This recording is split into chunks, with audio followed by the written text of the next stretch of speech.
Günaydın herkese. Biz Ankara'ya bo'lgan tripimiz shu yerdan boshlanadi. Assalomu alaykum guys. Bugun biz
Do'stlar, biz ikinci lokatsiyaga keldik. Bu Cumhuriyet kutubxonasi deyishdi. Adashmasam shu. Hozir kirib ko'ramiz.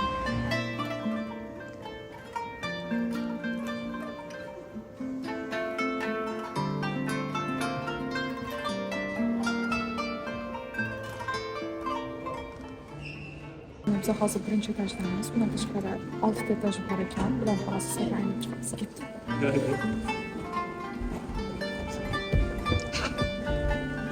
Bizlar уже liftga chiqishga keldik do'stlarimiz. Mana bitta kullanib haqida yozilgan ekan. Keyin Brainly postdan yozilgan ekan. Ko'zko'rlik uchun. Take a relax a moment. Okay, I'm taking a relax a moment. I'm supposed to check it, yeah? I'm supposed to know. Endi bosib do'stlarim. Gapiring.